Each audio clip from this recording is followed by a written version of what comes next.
hacer, pues aunque sea a través de la pantalla, poder compartir, no sé, pues mis experiencias, el conocimiento que he estado un poco aprendiendo en este tiempo que llevo dedicándome a esto. Y lo dicho, espero que sea interesante. Voy a empezar, sin más. Eh, vale, pues mi nombre es Álvaro Domínguez, como ha dicho Beatriz, y soy diseñador gráfico e ilustrador. Aquí tenéis una pequeña muestra de mi trabajo, pero antes de llegar a explicaros un poquito más acerca de lo que hago, voy a empezar a explicaros el principio de todo, cómo he llegado, cuál ha sido mi camino, cómo he llegado a hacer lo que estoy haciendo ahora. Eh, Nací en Logroño, por una pequeña ciudad por ahí arriba en el país. Eh, Como cualquier otro niño, pues estaba familiarizado con el dibujo, ¿no? La pintura a una temprana edad, pero en lo que respectaba a ser simplemente como unas clases particulares, unas clases extraescolares. Pero en ningún momento yo sabía que eso podía ser potencialmente una profesión o que alguien te pudiera pagar por hacer esto. Eh, y también a mi alrededor no había gente que se dedicara a la ilustración, ni al diseño, ni al arte, ni que ni siquiera fueran autónomos de los que aprender a cómo llevar un negocio tú mismo. Eh, no fue hasta que en el último año de instituto eh, yo no sabía lo que hacer con mi vida, no sabía dónde iba a estar después de terminar el instituto. Y un compañero de clase me dijo que él iba a ir a la Escuela de Artes de Logroño a hacer un curso de ilustración. Así que yo no sabía muy bien lo que era la ilustración en aquel momento, ni sabía qué salidas profesionales podía tener, pero como me parecía interesante el plan, allí fui también y hice este curso de ilustración en la Escuela de Artes de Logroño de 2002 a 2004, pero eso no me convirtió en ilustrador. De hecho, me reconvertí a diseñador gráfico tan pronto como salí de la Escuela de Artes, quizá porque era de forma más evidente lo que podía tener más salidas profesionales en el día a día. Así que de 2004 a 2007 trabajé en un periódico como diseñador gráfico y de 2007 a 2010 en una agencia de publicidad y en 2010 decidí dejar mi trabajo en la agencia y tomarme un año sabático para intentar seguir aprendiendo, para intentar seguir mejorando en lo que yo hacía. Así que me mudé a esta preciosa ciudad, que es Barcelona, y estudié un máster en la Escuela EINA de tipografía. La verdad que fue bastante bien, porque de hecho una profesora del máster me contrató para su estudio, para hacer otra vez periódicos. Era un estudio editorial y ahí estuve un año. Y después de un año me dijeron que mi ayuda ya no era necesaria en aquel estudio. Y entonces me encontré con la realidad de la que todo el mundo era tan consciente menos yo, que no era otra cosa que la crisis. Estábamos en medio de una terrible crisis, por ahí por 2012, una crisis diferente a la que estamos ahora, era una crisis sin mascarillas, creo que era quizá lo más destacable, pero que de igual forma estaba afectando a nivel social, laboral y económico. Eh, yo intentaba encontrar trabajo en estudios, en agencias, en periódicos, lo que yo tenía experiencia, pero la verdad es que no encontraba nada. De hecho, algunos estudios, agencias importantes estaban cerrando. Eh, Así que tenía 30 años, no precisamente joven, y estaba en paro. Y la verdad es que no tenía ni idea de lo que podía hacer. Así que si nadie quería contratarme, ¿qué otras posibilidades había? Eh, qué otra cosa podía hacer que simplemente quedarme parado, como literalmente en el paro? Eh, Se me ocurrió que a lo mejor podía hacer freelance, a lo mejor podía ser autónomo, hacerme autónomo, el autónomo de toda la vida. Pero la verdad es que no tenía ni idea de cómo hacerme bueno, pensaba que a lo mejor podía hacerme autónomo de forma temporal hasta que esto de la crisis pasara un poco y hasta que alguien me contratara como empleado otra vez y encontrar un trabajo otra vez normal. Eh, pero la pregunta era,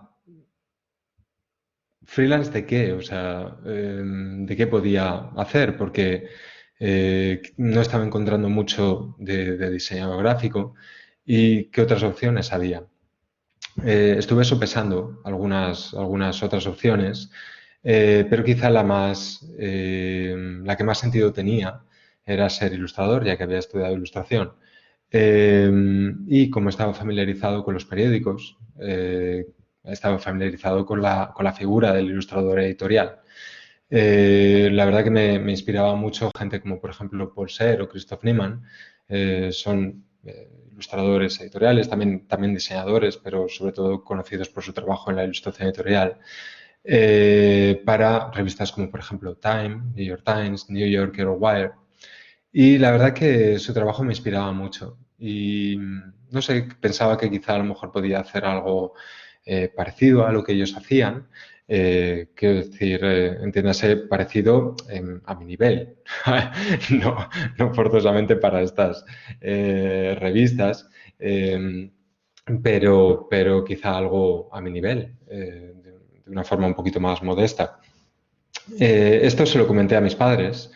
Ellos no lo tenían tan claro, tenían algunas dudas y la verdad es que ahora lo entiendo perfectamente porque yo no tenía, lo primero, ninguna idea de lo que requería ser autónomo, de todo lo que implicaba y tampoco tenía experiencia como ilustrador.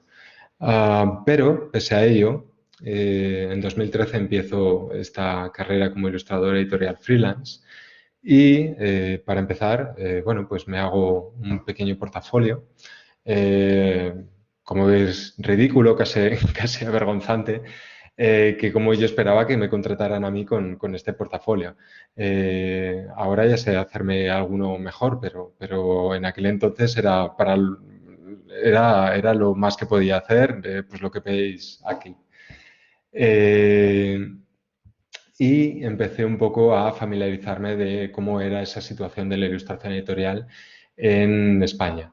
La verdad que había pocas publicaciones que apostaran realmente por la ilustración y las que lo utilizaban en sus páginas, pues era casi, o yo me encontré con la idea simplemente de no entrar solo personal autorizado casi. ¿Por qué digo esto? Porque bueno, pues quizá ya las publicaciones, pues por supuesto, pues tenían sus personas de confianza y colaboraban simplemente con esas personas. Y la verdad que como ilustrador con poca experiencia como yo, pues la verdad que no había muchas oportunidades. O eso fue al menos lo que me encontré yo en aquel momento. Y por otro lado, también los presupuestos, pues la verdad es que eran más bien reducidos. O sea, la verdad que no daba, trabajar para España no daba para dedicarte simplemente como ilustrador editorial, no daba para vivir. Si quieres comer todos los días, si quieres vivir en otro sitio que no sea debajo del puente, ¿qué me refiero? O sea, pero en aquel momento yo sabía de ilustradores, diseñadores que estaban trabajando por ejemplo, Estados Unidos, que les estaban dando oportunidades. Así que me fijé cómo era esa situación de la ilustración editorial en España, en Estados Unidos, perdón. La situación era que había muchas más publicaciones y muchas que realmente apostaban por la ilustración, incluso en sus portadas. y los presupuestos eran, pues bueno, significativamente un poquito más generosos que aquí en España. También, yo notaba que estaban dando oportunidades a gente joven y gente sin tanta experiencia y gente también de otros países de Europa. Así que realmente la situación en Estados Unidos pues parecía prometedora, pero como realmente entenderéis, si vosotros queréis trabajar en Estados Unidos, es algo esencial hablar inglés. Y os tengo que ser honesto, yo en aquel momento yo no tenía ni idea de hablar inglés. La verdad es que creéis que estoy exagerando, pero realmente lo que era hablar tanto en persona como incluso vía mail era prácticamente imposible. La verdad que nunca había tenido, me aburría mucho aprender inglés, me aburría muchísimo y quizá era porque simplemente nunca había tenido realmente una razón de peso para aprender. Así que de una forma que todavía no entiendo cómo llegué a aquello en aquel momento, uní algo que me aburría soberanamente, como era aprender inglés, con algo que realmente me encantaba, como era aprender sobre diseño, e ilustración. Y empecé a escuchar podcasts, sobre todo este que tenéis aquí, que se llamaba Design Matters, presentado por Debbie Millman, y en el que se entrevistaban a algunos de las personalidades del diseño, de la ilustración, de la creatividad de Estados Unidos.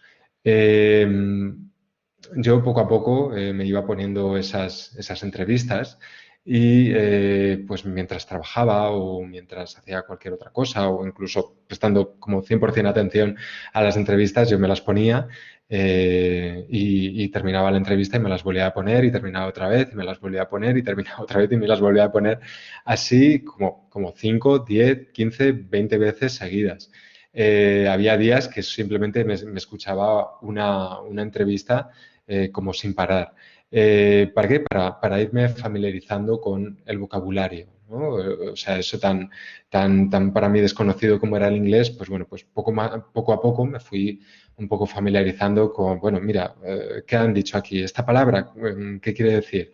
Y aquí han dicho esta otra, entonces por el contexto nos sacaba muchas cosas y decía, vale, pues entonces habrán querido decir esto otro. Y la verdad que fue un trabajo arduo, la verdad que fue una dedicación plena, pero poco a poco fui familiarizándome con este idioma tan extraño que se me hacía, como era el inglés, y poco a poco también fui aprendiendo sobre diseño, ilustración y creatividad de algunas como digo, de las personalidades del mundo del diseño, la ilustración y la creatividad de Norteamérica. Y paralelamente también me fui convirtiendo en casi un espía de las publicaciones de Estados Unidos, un espía del quién es el director de arte, quién es el director creativo, quién es el diseñador gráfico y quién es casi la señora de la limpieza de las publicaciones de Estados Unidos. ¿Para qué? Para mandarles un mail con mi portafolio, para contactarles. Porque, bueno, pues el mail era, bueno, pues si estás contactando a la otra parte del mundo, pues el mail era quizá la herramienta más fundamental, digamos. Este era más o menos el mail que mandaba en aquel entonces. Como veis, es un mail muy cortito, muy conciso. Dice así, como, hola, John o Mary, como se llamara la persona. Mi nombre es Álvaro Domínguez y soy un ilustrador viviendo en Barcelona, España. Estoy contactándote porque conozco tu trabajo como director creativo o diseñador gráfico, director de arte para el que fuera el nombre de la revista, New York Times, New Yorker, y me gustaría mostrarte mi portafolio, alvarodomínguez.com. Muchas gracias, Álvaro. Y como veis, el asunto pues era bastante conciso también, Álvaro Domínguez barra portafolio, o quizá Illustration Portfolio, a lo mejor era más descriptivo. Este mensaje bueno, pues yo tampoco tenía mucha experiencia mandando mails, pero en mi opinión, más o menos reunía tres aspectos fundamentales que para mí eran importantes. Uno, el primero era que era corto. Yo entendía que esta gente a la que yo escribía estaban muy ocupados y que eran gente que tenía cosas más importantes que hacer que leer mis mails, así que lo tenía que hacer realmente conciso.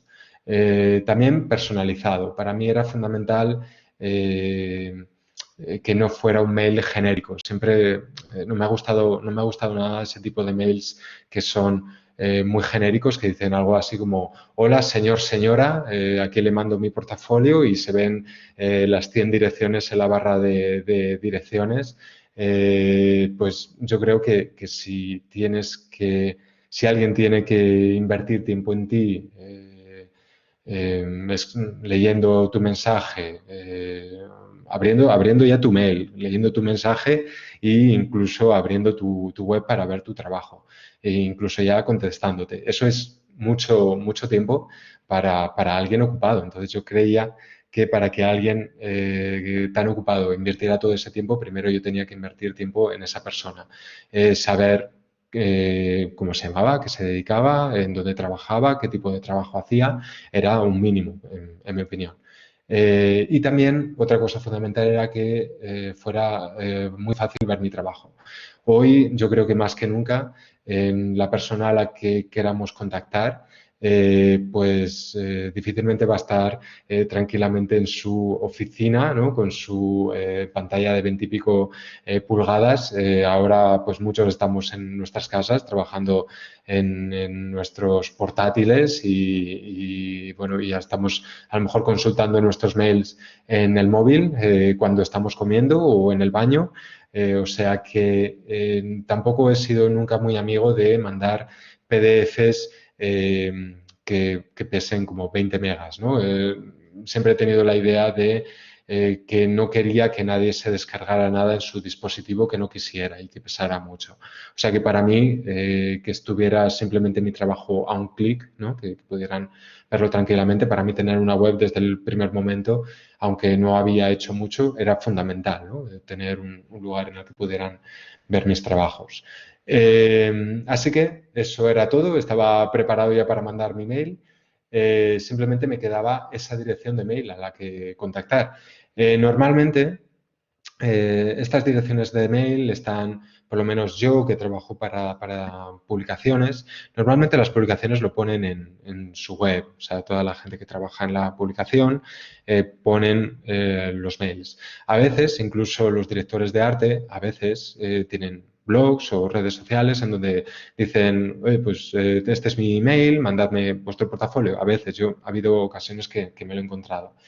Pero conforme más importante es la persona que queremos contactar o más importante la publicación, pues a lo mejor es más difícil encontrar esos mails. ¿Qué hacía yo en esas ocasiones? Pues simplemente algo muy sencillo, que era simplemente adivinar esos mails. Adivinar cuál era el mail de esta persona. Esto que veis muy aleatorio, bueno, pues no era tan aleatorio. Una vez que te vas familiarizando con la estructura de los mails de unas compañías y de otras, ves que se van repitiendo patrones. Por ejemplo, si la persona a la que queremos contactar se llama, pongamos, John Smith, por ejemplo, la estructura nombre y apellido, John Smith, es bastante recurrente, o por ejemplo, la primera inicial más el apellido, J. Smith, es bastante recurrente también, o incluso nombre, punto, apellido, es también bastante recurrente. Pero pongamos que son las primeras veces que nos dedicamos a hacer este tipo de cosas y no tenemos mucha idea. Simplemente yo me dedicaba a cubrir el más amplio espectro posible de combinaciones de mail. Así que simplemente me dedicaba a mandar estos mails con el mail que habéis visto anteriormente. Ponía todas las direcciones y simplemente me dedicaba a mandar. Y cuando mandas, acto seguido tú recibes un mail de error que te dice que esa dirección de mail no existe. Y yo mandaba hasta que este mail de pronto no recibía ese error. Y si no recibía el error, quería decir que había pasado el mail. Eh, esta, esta técnica tan primitiva que parece ahora, pues la verdad que me sirvió para contactar a mucha gente. Y que el no tener un mail no fuera un pretexto para no conseguir contactar a gente o conseguir trabajo. Esta ha sido una forma, pues como digo, bastante primitiva de contactar a gente y he mandado muchísimos mails. Mandaba en aquel momento primero mandé cientos y cientos y cientos de mails. Claro, los que pasaban y los que no pasaban. Eh, Ahora mismo esto era más o menos 2013, más o menos. Ahora mismo hay técnicas mucho más depuradas, webs que por una cantidad al mes te facilitan todos los mails que quieres. Esto ya estamos muy avanzados. Pero yo incluso lo sigo practicando esto. Yo a veces todavía mando mails y todavía lo sigo practicando y bueno, pues como cualquier otro ejercicio, pues te vas haciendo mejor y mejor conforme pasa el tiempo. De hecho, esta conferencia que estoy dando simplemente sale de yo mandar un mail a la escuela y preguntar si estaban interesados en que yo diera una conferencia. A ellos les pareció bien y aquí estoy. Quiero decir con esto que muchas veces simplemente estás a un mail de ofrecer algo, de dar a conocer tu trabajo y a veces hay suerte, como en esta ocasión. Pero en aquel momento, pues no estaba teniendo tanta suerte porque no me estaban contestando. Eh, no me estaban contestando, pero a ningún mail. Eh, y cuando os pase esto, mi recomendación es no tomarlo de forma personal. No tiene nada que ver con vosotros, la gente está ocupada, tienen sus problemas y a veces simplemente no tienen o no pueden contestaros a vuestros mails. Así que mi recomendación es simplemente seguir intentándolo de una forma educada y bueno, simplemente con paciencia seguir intentándolo. Yo lo intenté hasta que de pronto un día recibí un mail, una respuesta de Dios, una respuesta del Dios de los periódicos, de New York Times. Eh, y la respuesta era de uno de los directores de arte que me decía, hola Álvaro, este es un trabajo muy bonito, gracias por mandarlo. Nuestras fechas de entrega son un poco locas, algunos bocetos y finales son requeridos en el mismo día, pero si tú estás interesado en trabajar rápido, entonces estaré feliz de trabajar contigo. No fue una falsa promesa porque una semana después me estaba dando mi primer encargo para New York Times, mi primer encargo para ilustrar un artículo para New York Times. El artículo trataba sobre cómo la CIA clasifica y desclasifica informes según conveniencia. El presupuesto eran $300, o lo que es lo mismo, 248 euros. Y el tiempo era bocetos y final para el mismo día. Como él mismo ya decía en el mismo mail, en el primer mail. La verdad que para ser el primer encargo que hacía para New York Times, la verdad que estaba, bueno, pues como podéis entender, súper nervioso. No sabía ni lo que le contestaba al director de arte. Lo único que podía decir era cosas como, a todo lo que él me decía eran cosas como, ok, o thanks, o perfect, como con exclamación y como con muchas exclamaciones y todo con mayúsculas. Os voy a mostrar un poco cómo fue ese proceso y cómo es el proceso un poco de hacer un encargo para ilustración editorial. Primero, básico es leer el artículo, fundamental saber leer. Paso dos, pensar en ideas y hacer bocetos.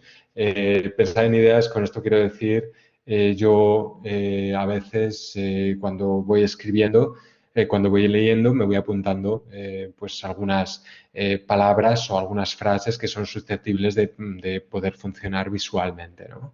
Y los bocetos los hago digitalmente en Photoshop y los entrego al director de arte en Photoshop. Hechos en Photoshop, me refiero. Es aconsejable mandar como mínimo 3 bocetos diferentes, digo aquí. ¿Qué quiero decir con esto? Que los bocetos no sean simplemente de 3 ideas completamente diferentes, que no sean 3 variaciones de la misma idea o 3 variaciones de color o 3 variaciones de tamaño o de posición. 3 bocetos completamente diferentes para tener más posibilidades. Paso 3, mandar esos bocetos y esperar el feedback. Hay muchas veces que, bueno, pues con lo que hemos mandado, con eso mínimo de 3 bocetos, también puedes mandar 4, 5, 6, los que vosotros veáis. Con esos primeros bocetos, pues a veces simplemente eligen ya uno de esos, les parece bien uno y vamos al final con él. Pero muchas veces, de hecho la mayoría de las veces, bueno, pues por lo que sea no terminan de funcionar y pues nos mandan otra vez a hacer más bocetos. Algunas veces desde el principio, otras veces simplemente a lo mejor tenemos que partir de alguna idea que ya hemos hecho. A lo mejor el director de arte nos dice, mira, pues me gusta esta idea, me la puedes hacer desde otra perspectiva, de otra forma, o me puedes cambiar este elemento por otro, o lo que sea. Lo que sea hasta que tengamos un boceto aprobado. Y cuando tenemos ese boceto aprobado, procedemos a hacer el final. Yo, pues bueno, pues lo que ha sido para mí proceder con el final ha sido muchas veces, pues, juntar imágenes para hacer como un collage o a veces contratar a un fotógrafo que me ayude a hacer una imagen o un 3D o una animación, lo que sea para vosotros hacer el final. Y cuando tenemos ese final hecho, lo entregamos, aquí pongo a tiempo y sin retrasos. ¿Qué quiero decir con esto? Yo soy de la idea de que si trabajamos, tenemos que tener, bueno, pues unas buenas prácticas, ¿no? Para entregar las cosas a tiempo y bueno, porque en editorial tenemos muy poquito tiempo, los tiempos son muy apretados y que el hecho de que nosotros entreguemos nuestra parte de trabajo tarde, quiere decir que la gente que venga detrás en el proceso van a entregar también su trabajo tarde. Entonces hay que ser considerados y tener empatía y se nos han dicho de entregarlo a las 6, pues procurar entregarlo a las 6 menos 10 o 5 y media, preferiblemente a entregarlo a las 6 y 10 o 6 y media. Creo que, como digo, hay que tener una pequeña consideración, sobre todo con los tiempos. Y cuando lo tenemos todo hecho, cuando el director de arte estima que ese final, que tiene el color adecuado, el tamaño adecuado, todos los elementos están en su correcta posición, pues lo tendremos aprobado. Luego ya viene la factura y el pago, pero si os parece bien, eso ya es para otra conferencia. Y eso fue más o menos lo que hice en este primer encargo de New York Times. Por supuesto, mucho más nervioso de lo que os lo he explicado ahora y con la inestimable ayuda del director de arte que me ayudó muchísimo y sin su ayuda no hubiera terminado haciendo esta imagen. Esta imagen que, pues la verdad que aquí la veis y no es nada espectacular, pero yo estaba súper contento con ella porque era mi primera imagen para New York Times y bueno, pues afortunadamente no fue la última. Desafortunadamente, pues todas las que vinieron después, pues eran todas más o menos con los mismos tiempos. Como veis, tiempos un poquito apretados. Por ejemplo, hice esta sobre la censura en Internet en China y a partir de ahora, todos los proyectos que os enseñe, os voy a poner aquí en la parte izquierda abajo pues la información sobre este proyecto. Cuál es el cliente, cuál es el artículo, cuál es el presupuesto y cuál es el tiempo que me dieron para completarlo. Si tenéis alguna duda de cualquier proyecto en particular, pues luego si queréis me podéis preguntar al final de la conferencia. O si queréis, si a Beatriz le parece bien, pues lo podéis a lo mejor ir escribiendo en el chat y luego si queréis yo me lo miro al terminar. Después de esta, pues por ejemplo, me llegó la oportunidad de hacer esta otra sobre qué es una familia católica hoy en día, mismo presupuesto y mismo tiempo, y poco a poco me fueron dando la oportunidad de hacer proyectos con un poquito más de importancia. Como por ejemplo la portada para uno de los suplementos de New York Times, el suplemento Book Review. Yo, bueno, pues entendiendo que cada vez me estaban dando proyectos con un poquito más de responsabilidad, entendí también que mi trabajo tenía que ser un poquito mejor o yo tenía que tomar un poco más de responsabilidad en ese trabajo. Así que empecé a colaborar también con gente que me permitiera hacer un trabajo de calidad también. Estaba muy interesado en aquel momento en proyectos fotográficos, en hacer un estilo fotográfico y yo, pues la verdad que como no soy fotógrafo, y tampoco mis dotes de fotografía dan para hacer un trabajo de calidad, empecé a colaborar con fotógrafos que me permitieran hacer ese trabajo de calidad que yo esperaba. Y en esa misión de hacer un trabajo mejor, pues la verdad que, por ejemplo, fotógrafos como por ejemplo Álvaro Valdecantos, la verdad que me ayudaron mucho. Poco a poco también me empezaron a llegar la oportunidad de colaborar para otras publicaciones, como por ejemplo esta que os muestro aquí, The Atlantic. Empecé a colaborar con ellos para una columna de tecnología que hacíamos una vez al mes y esta, por ejemplo, que tenéis aquí, trata sobre las apps que ayudan a los refugiados. Yo, aparte de querer hacer un trabajo de calidad y colaborar con fotógrafos, también no sé por qué me gustaba la idea de construir mis propios objetos también.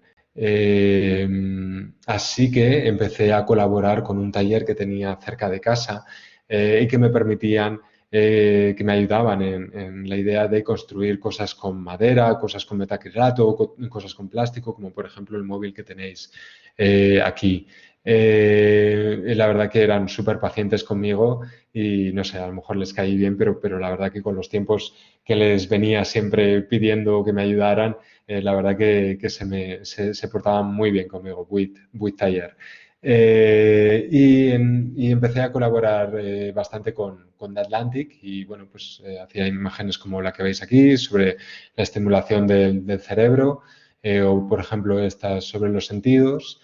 Y poco a poco, como digo, pues bueno, pues me fueron llegando oportunidades de otras publicaciones.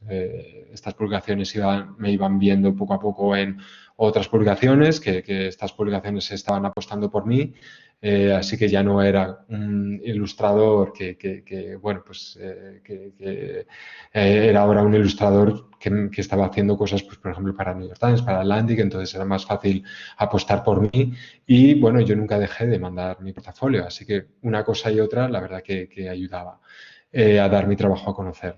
Empecé a colaborar con Cosmopolitan y, por ejemplo, hice esta imagen de cómo hablar sobre sexo o, por ejemplo, para ARP Magazine, cómo construir una contraseña segura. Y como veis, los presupuestos van poco a poco, cuesta, pero van incrementándose. Y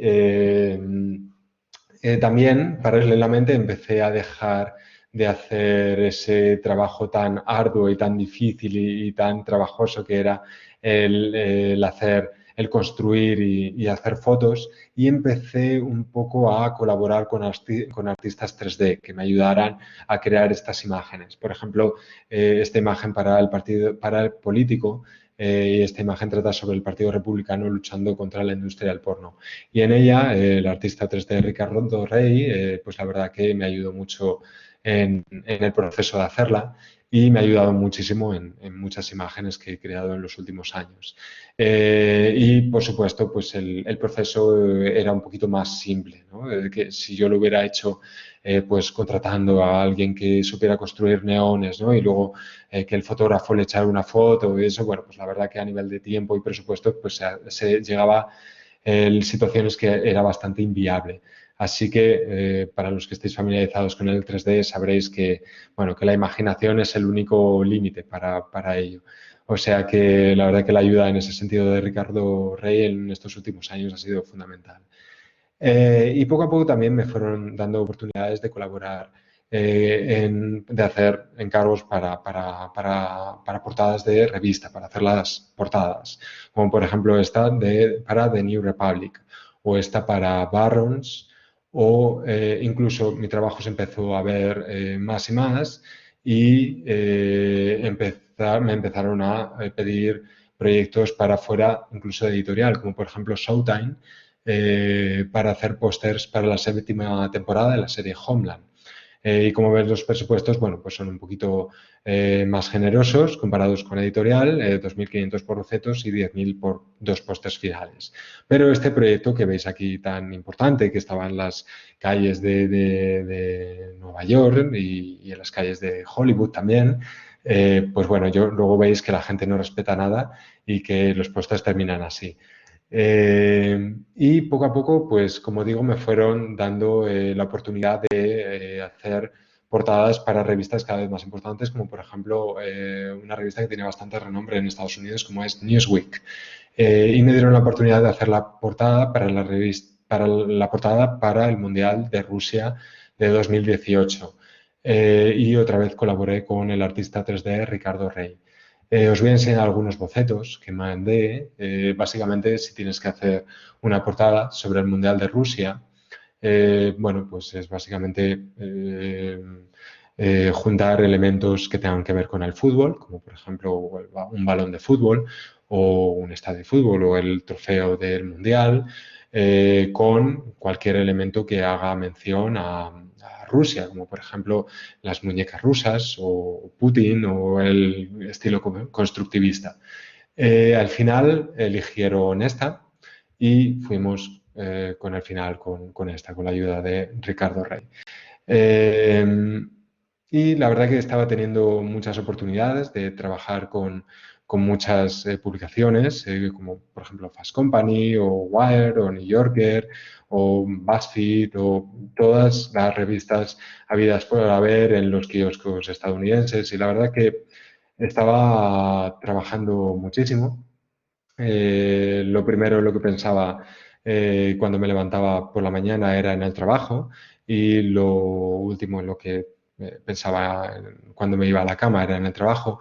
Y de hecho el tiempo que había entre medias, cuando estaba durmiendo, también seguía pensando en el trabajo, pero lo malo que ese tiempo no lo podía facturar. Estaba trabajando muchísimo, muchísimo, muchísimo, muchísimo, muchísimo y bueno, pues estaba quemado. Esta es la parte en la que podéis sacar los clines, porque como en toda buena historia, pues toda buena historia, incluso las comedias, tienen su parte de drama.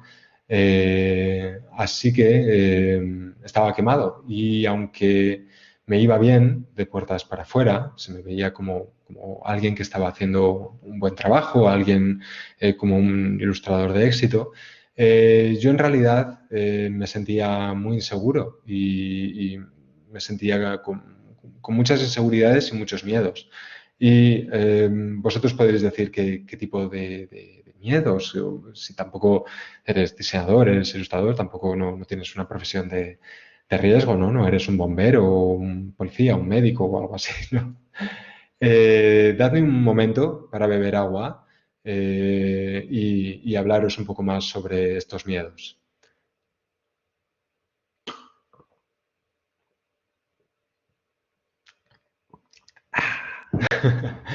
Eh, Vamos allá. ¿Cuáles eran esos miedos?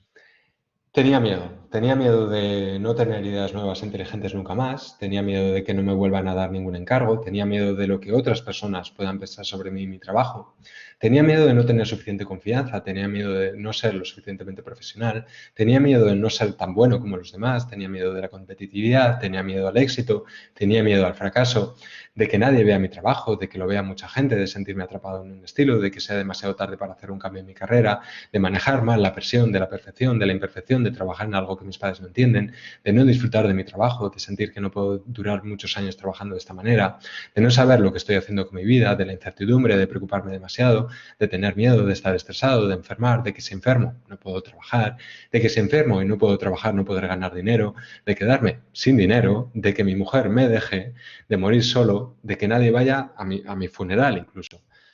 Así que ahí tenéis un ilustrador en el suelo. Um, Así que, llegado 2019, yo sentía que tenía que hacer un cambio en mi carrera y en mi vida por extensión, y, pero no tenía muy claro cuál era ese cambio. Así que un día viendo mi Instagram, bueno, pues me di cuenta de que mi Instagram tenía todas estas magníficas imágenes que os he enseñado, que eran imágenes pues muy perfectas, muy pulidas, fantásticas imágenes que llevaban mucho trabajo hacerlo para clientes excepcionales, clientes reconocidos en todo el mundo. Yo iba a una cena, me presentaba y decía, hola, me llamo Álvaro Domínguez, y me decían, Álvaro, ¿qué tal? ¿Qué haces? ¿A qué te dedicas? Y yo decía, muchas gracias por hacerme esa pregunta. Yo les decía, soy diseñador gráfico, ilustrador y trabajo para clientes de gran renombre, como por ejemplo New York Times o New Yorker o Wire o Showtime. Y la verdad es que si te presentas así en una cena, la verdad que causas una muy buena impresión. Eh, pero si yo cuando veía esta foto, yo no veía a alguien que disfrutaba, que disfrutaba de hacer este trabajo tan perfecto y tan espectacular y tan envidiable. Yo no veía a alguien que disfrutaba realmente. Así que, de una forma que todavía no entiendo cómo, empecé a hacer este tipo de cosas. Empecé a hacer estas Instagram Stories en Instagram.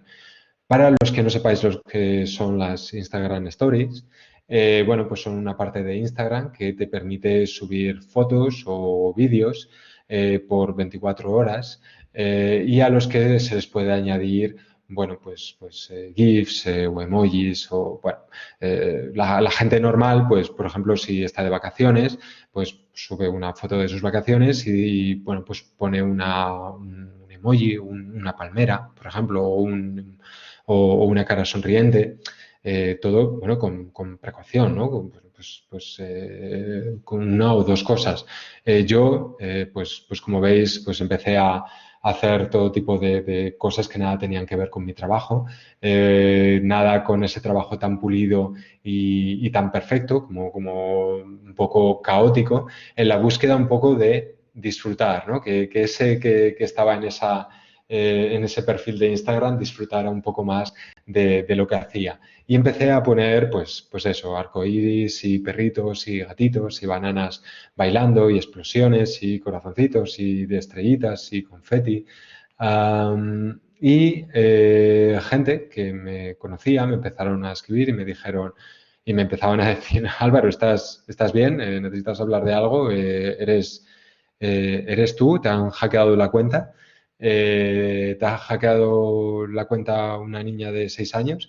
Eh, y la verdad es que yo realmente estaba bien, estaba por lo menos disfrutando por primera vez en mucho tiempo de lo que estaba haciendo.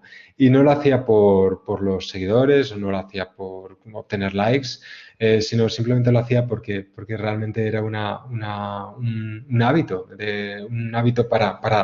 que estaba empezando a hacer para disfrutar todos los días un poco de la creatividad o de lo que hacía.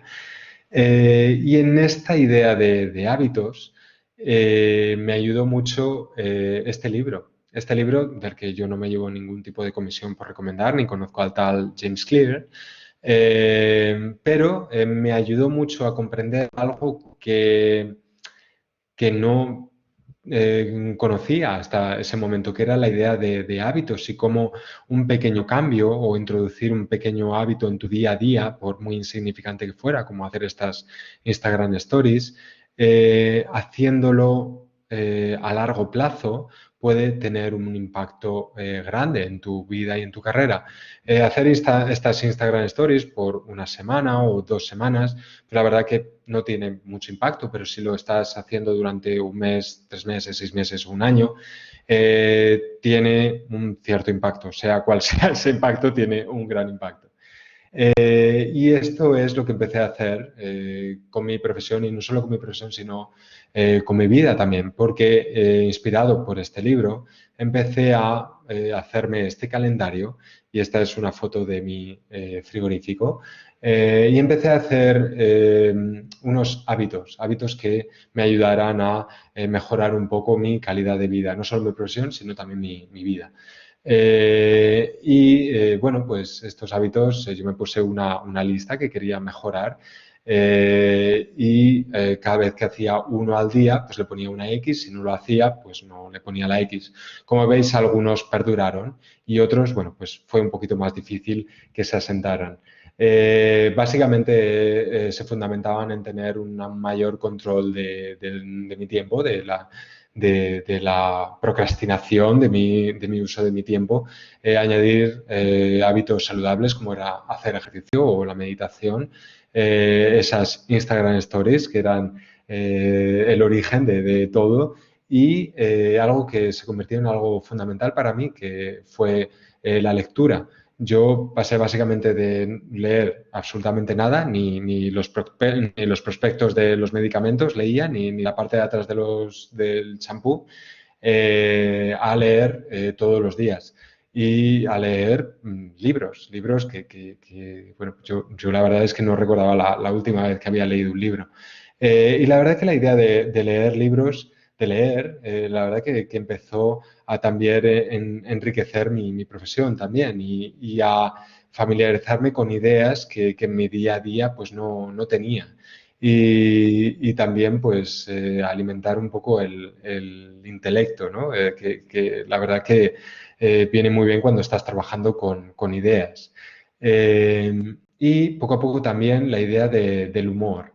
La idea del humor también se convirtió en algo muy importante, y yo era una persona que tampoco en mi día a día el humor estaba muy presente, no estaba de una forma presente, de una forma muy importante en mi vida, ni en mi trabajo tampoco.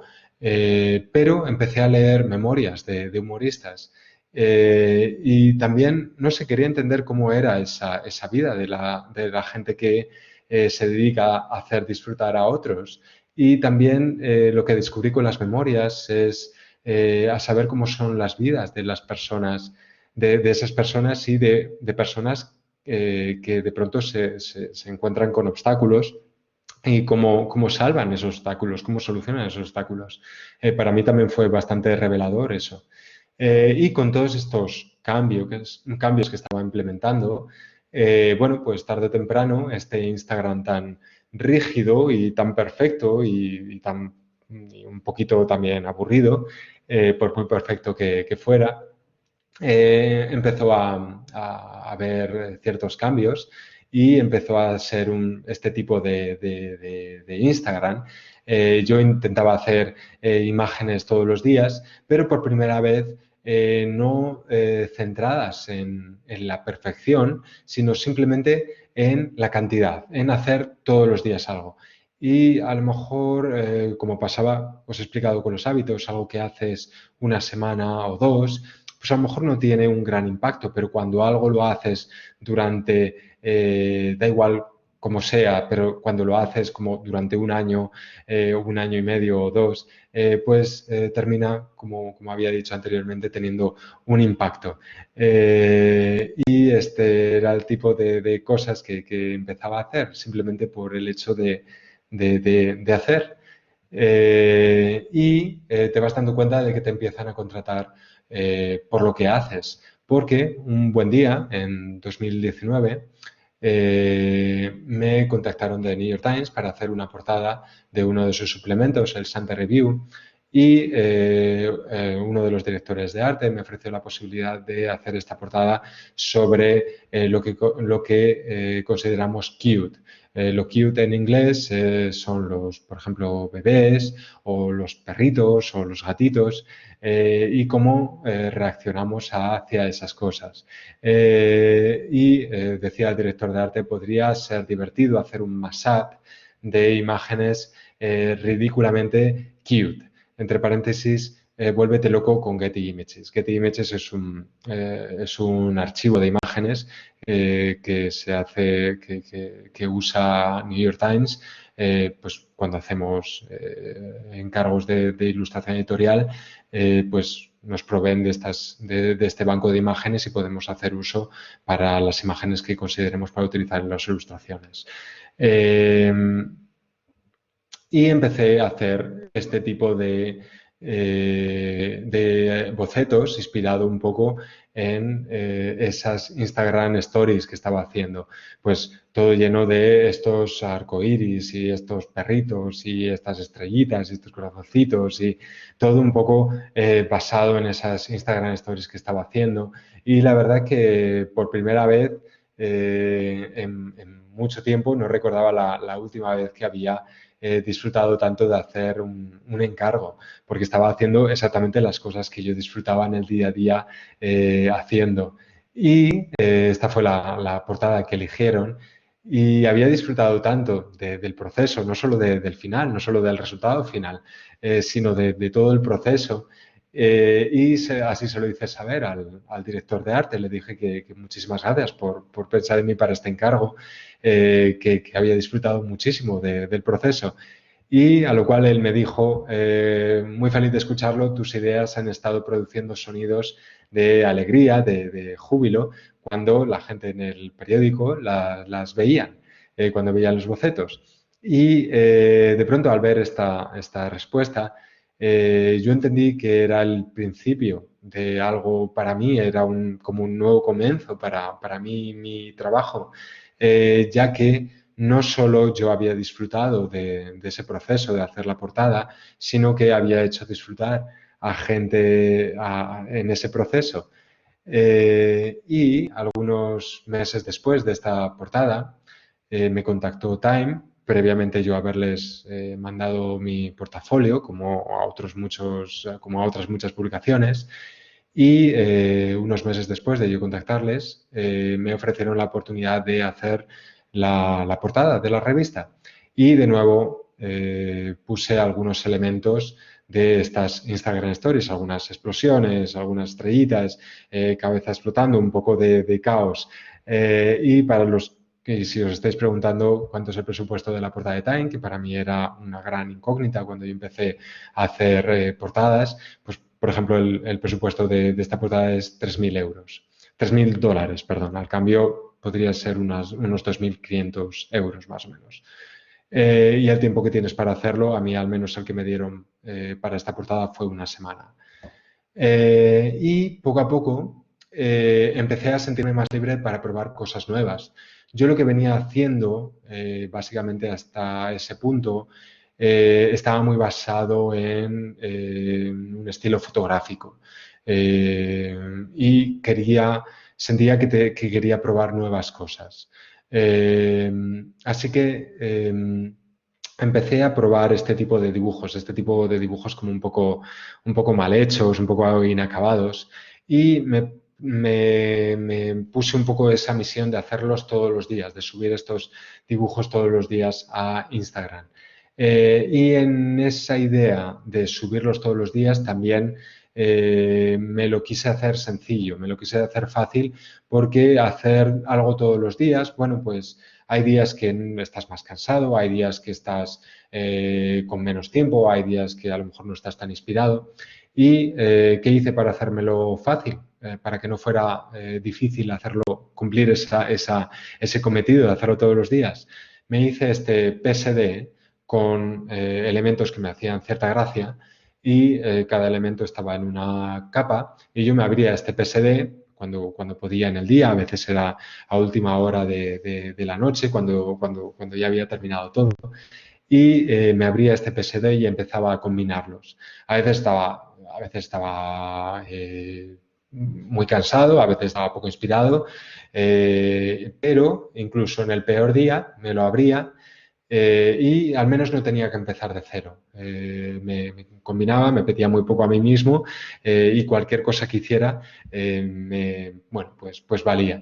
La verdad que muchas veces me lo abría y decía, este va a ser el día en el que no haga nada, que no se me ocurra absolutamente nada. Y la verdad que lo estuve haciendo durante más o menos un año, año y medio, y puedo decir que siempre que me lo abría, siempre conseguía algo. Por muy tonto que fuera, por muy rápido que fuera, pero siempre conseguía algo, lo cual es interesante porque no estaba interesado en hacerlo un día, dos o tres, estaba interesado en lo que conseguía haciéndolo durante todo un año, durante un año y medio. Y poco a poco fueron saliendo cosas muy interesantes y yo mismo me veía haciéndolo riéndome enfrente de la pantalla, porque realmente salían cosas que conectaban mucho con mi humor y conectaban mucho con lo que a mí me hacía gracia. Y realmente era muy interesante verme yo mismo disfrutando de hacer algo tan básico como estos dibujos. Y la verdad que a veces salían cosas que eran auténticas tonterías bueno, que a lo mejor no merece la pena ni enseñarlas, ni enseñar en el portafolio ni nada, pero el hecho de darme ese permiso para hacer tonterías, a veces salían cosas realmente interesantes que me gustaban mucho, o al menos como digo, que conectaban con mi humor, con un tipo de humor que no había desarrollado hasta ese momento. Y empecé a no tener miedo de no ponerme en ridículo por probar cosas nuevas, ¿no? Te vas un poco relajando para probar cosas tontas, ¿no? Y poco a poco, pues, vas cogiéndole confianza y un poco te vas poniendo tú a prueba y te vas tomando un poquito menos en serio a ti mismo. Creo que ha sido una de las cosas que han sido más fundamentales en este aprendizaje, el tomarme cada día menos en serio a mí mismo y a mi trabajo. Porque me ha permitido hacer bueno, pues todo tipo de experimentos, como por ejemplo este proyecto, Hyperrealistic Portraits of Famous People Far Away. Retratos hiperrealistas de gente famosa vista desde muy lejos. ¿Qué quiero decir con esto? Pues, por ejemplo, esto es Beyoncé, un retrato hiperrealista de Beyoncé, pero vista desde muy lejos.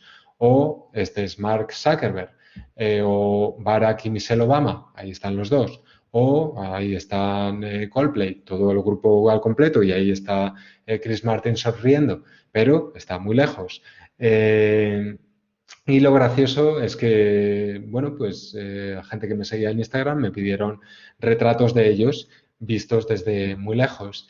Y también fue muy interesante ver cómo un proyecto tan tonto podía permitirme conectar con gente. Proyectos como, por ejemplo, este que hice con mi mujer después de ver una conferencia de Greta Thunberg hablando sobre el cambio climático. Nosotros nos dimos cuenta que a lo mejor para el público en general era difícil convencer a la gente que tomara acción por el cambio climático cuando haciéndoles saber que a lo mejor si no cambiaban cosas, a lo mejor cosas como por ejemplo el oso polar podía desaparecer, ¿no? Cosas, y yo no conozco a nadie que haya visto, por ejemplo, un oso polar.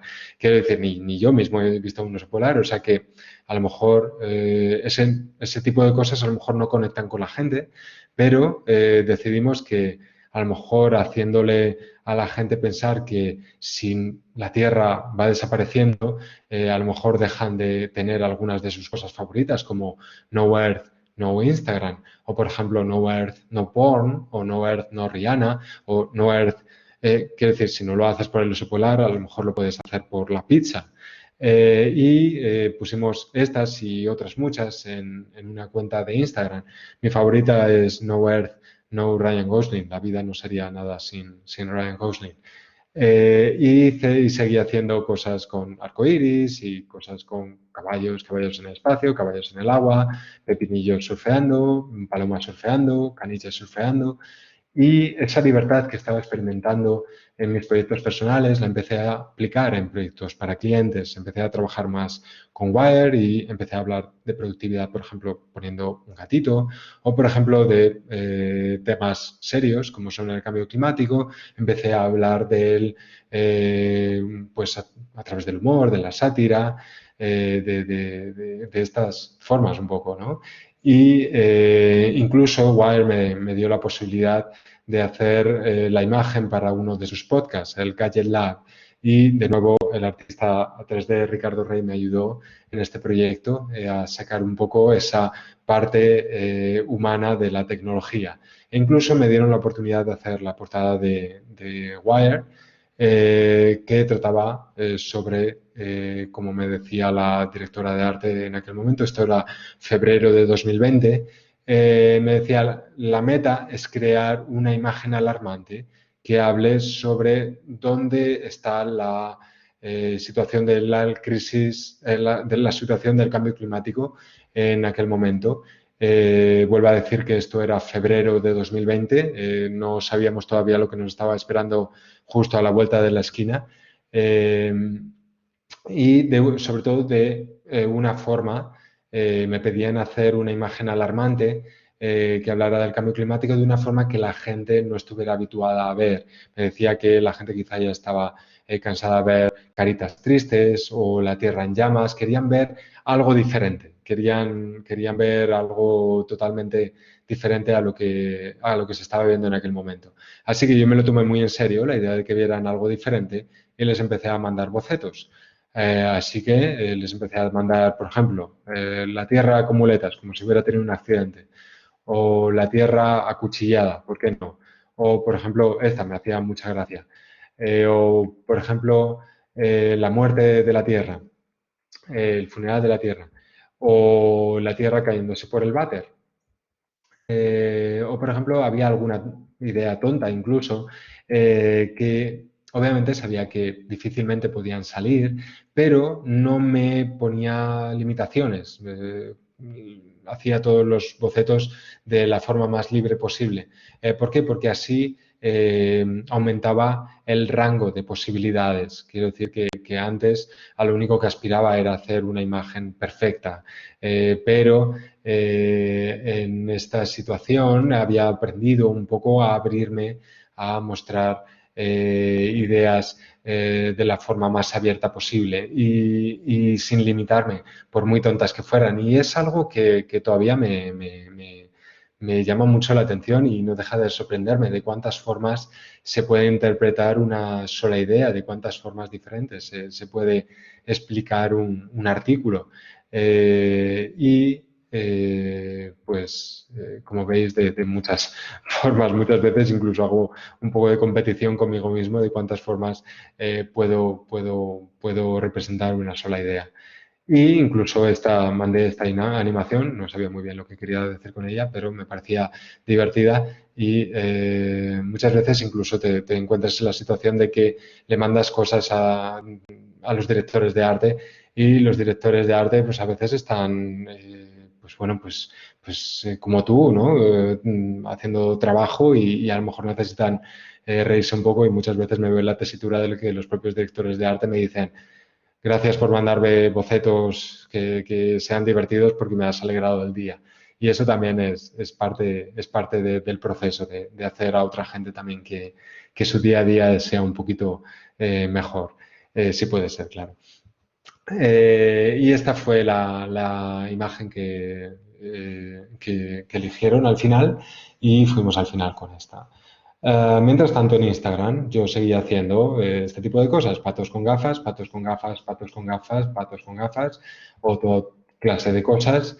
E incluso he llegado a hacer un mini podcast, lo que, como ya sabéis, me encantan los podcasts. pero quizá lo que más me molesta de los podcasts es que son muy largos. La mayoría duran como 1 hora y media o 2 horas y yo hice uno llamado Fast Podcast, que era el podcast más rápido del mundo, que duraba solo unos segundos, unos 10-15 segundos. ¿Y qué es lo siguiente?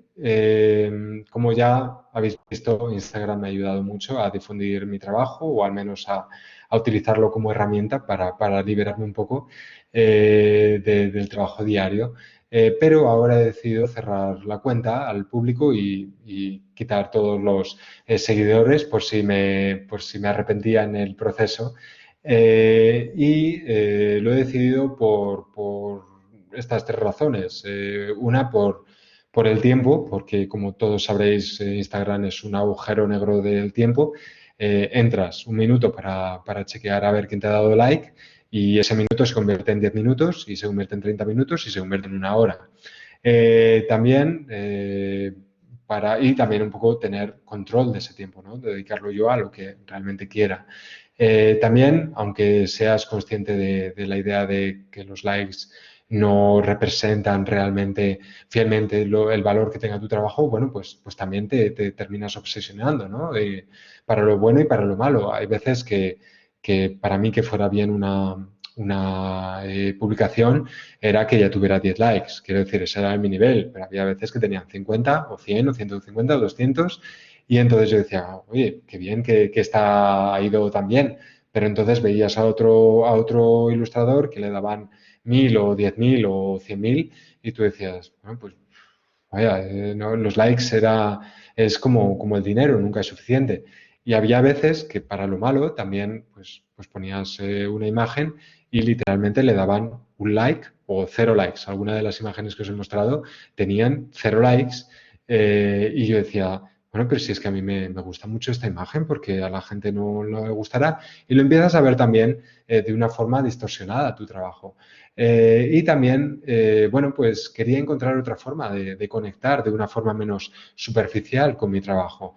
Y de ahí también la idea de hacer conferencias ahora en 2021, como por ejemplo esta conferencia, conectar de una forma un poco más directa y presentando mi trabajo de una forma más directa. Os tengo que decir que las primeras semanas de 2021 han sido un poquito difíciles en Instagram. Ha sido como dejar la droga y que a día de hoy no sé muy bien si he cometido un error o si me estoy cargando mi carrera. Pero como cualquier otro experimento que he hecho, bueno, pues ya lo iremos viendo.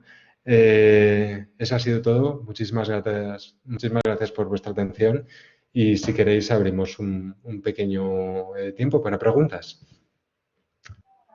Hola Álvaro, te han escrito por el chat. Si quieres Perfecto.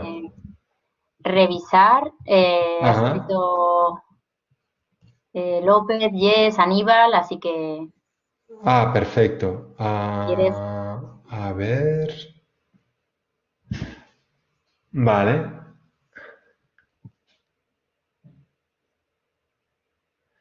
Vale, veo, alguien pregunta, no sé si todo el mundo estará viendo el chat, pero puedo leer las preguntas.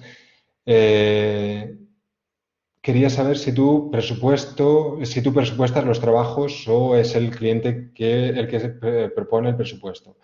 Normalmente en editorial el presupuesto ya viene dado. O sea bueno, como creo que he enseñado algún mail que ya venía dado el presupuesto, los directores de arte ya te lo dan. Eh, y, por ejemplo, en otros encargos que no eran de editorial, como por ejemplo Showtime, los carteles de Homeland también venía dado. Muy pocas veces tengo que entregar presupuestos, pero algunas veces me ha tocado. De hecho, recientemente me ha tocado y para clientes que no eran editorial y he tenido que ponerme las pilas para aprender cómo hacer un buen presupuesto o al menos un presupuesto que se adaptase a lo que estaban pidiendo. En ese sentido, si tenéis problemas para presupuestar, si sois como yo y no tenéis ni idea de cómo presupuestar, os recomiendo a consultar la web de Jessica Hayes, que es una diseñadora que hace sobre todo lettering. Se escribe, si queréis, os lo puedo escribir aquí. Jessica Hisk, creo que se escribe así o algo parecido. Tiene un blog y ha hecho también un curso en el que explica cómo hacer presupuestos. La verdad que yo me he mirado su blog y me he mirado el curso y la verdad que ayuda bastante. Y bueno, de hecho la razón por la que yo comparto los presupuestos es porque yo cuando empecé a hacer, cuando empecé como autónomo, no tenía ni idea de cuánto valía una ilustración. No sabía si una ilustración para periódico eran 10 euros o 100 o 1000 o 10.000 o 1.000.000. Así que el hecho de también compartir, bueno, pues si puedo ayudar a que sepáis un poco cuáles son los presupuestos, al menos en Estados Unidos, pues mira, puede ayudar en algo, pues perfecto. Como freelance, ¿cómo saber cuánto cobrar? ¿Recomiendas alguna plataforma para tener el portafolio que no sea una página web personal? Bueno, saber cuánto cobrar, os digo, miraros Jessica Is, creo que si ponéis budget o budgeting en inglés, creo que ya os saldrá algo relacionado con ello. Ya os digo, es una persona súper transparente en ese sentido, con muchísima experiencia trabajando para clientes muy, muy importantes y yo creo que a mí al menos me ha servido bastante. Y lo que es más importante es totalmente transparente, que en esto de los budgets siempre hay mucha... Es difícil encontrar a gente que sea transparente o que pueda ayudar de una forma transparente. ¿Recomiendas alguna plataforma para tener el portafolio que no sea una página web personal? Que no sea una web personal. No sé, según qué gente preguntes, te podrán decir Behance o Dribbble, creo que se pronuncia, Dribble, o qué más hay, o Instagram, ¿no? Quiero decir, cada uno, mi recomendación en este sentido es probad y el que más se adecue a vuestro uso, a vuestras necesidades, pues es el que mejor funcionará para vosotros. El que mejor funcione es el que mejor se adapta a vosotros. O sea, ese es el mejor. Por ejemplo, yo la web la tengo en Squarespace, que bueno, que creo que es sencillo, no necesitas saber código ni nada, ya te vienen las plantillas hechas. Para mí, bueno, funciona bien porque puedo actualizarla de una forma sencilla, pero bueno, hay mil, cada día aparecen muchas más. Hola Álvaro, una pregunta: ¿tu comunicación con el cliente es todo a través de mail o haces videoconferencia para dinamizar los tiempos de respuesta? Suele ser, diría que es 99% mail. A veces me han pedido hacer alguna videoconferencia o incluso llamada, pero mi experiencia me ha hecho saber que normalmente esas videoconferencias o llamadas nunca son de tampoco gran ayuda.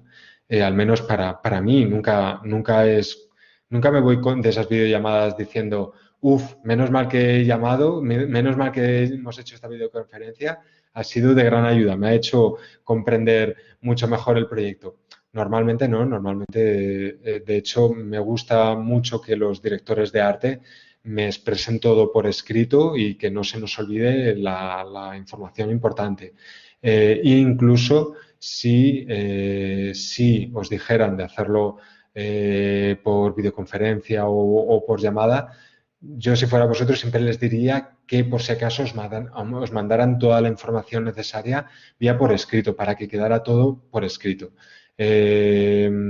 Porque, por ejemplo, para mí al principio yo no tenía buen nivel de inglés y no quería que nada se me escapara. O sea que muchas veces decía, y lo sigo diciendo a veces, oye, mira, mi nivel de inglés no es muy bueno, podemos hacerlo en vez de por videoconferencia, me puedes escribir todo por mail.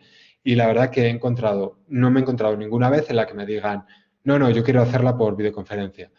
Siempre han sido como, ah, sí, sí, vale, por supuesto, porque al final ellos también son los primeros interesados en que vaya lo mejor posible el proyecto. O sea, que nunca, de las veces que he dicho, no, no, mejor por mail, hagámoslo mejor, no quiero, no, no, mi nivel de inglés no es muy bueno y no quiero perderme nada. Esa es la razón que doy.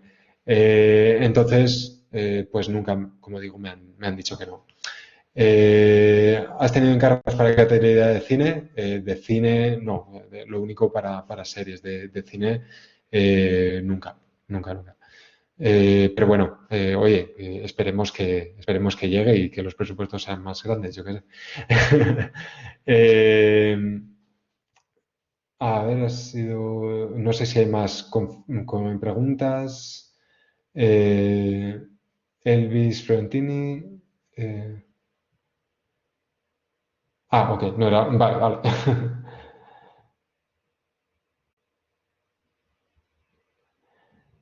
Oye, muchísimas gracias. Gracias. Creo que no hay ninguna pregunta más, creo. No sé si se me pasa. Eh, creo que están todas. Nada, sí, ya no sé si Están alguien todas, quiere ¿verdad, hacer. Beatriz? Sí, están todas. No sé si alguien quiere apuntar algo, si no, darte las gracias. Creo que la charla ha conseguido el cometido, porque veo que ¿no? Los que han asistido pues les has dado como ese chute de energía, que creo que es muy Bueno, necesario también, ¿no? genial. En estos tiempos de pandemia. Así que nada, despedir la sesión de hoy. Lo dicho, muchas Perfecto. gracias. Podéis seguir también a Álvaro en sus redes sociales y tenéis también, podéis ver. Ahora mismo, no, ahora mismo en este momento tengo cero redes sociales, Vale, o sea que no, no, no eso, pero sí, yo siempre digo en las conferencias que yo he sido el primero que he mandado mails a la gente que me ha gustado su trabajo y que he sido el primero en preguntar cuando he tenido cualquier duda vía email. Como veis, mi herramienta fundamental siempre ha sido el email.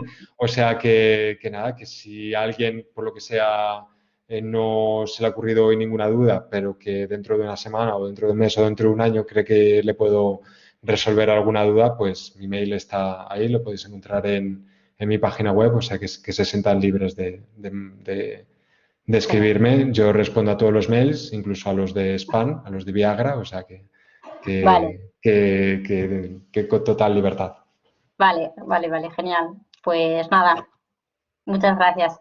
Un saludo, que vaya Chao. muy bien. Chao, chao. Igual, adiós, adiós.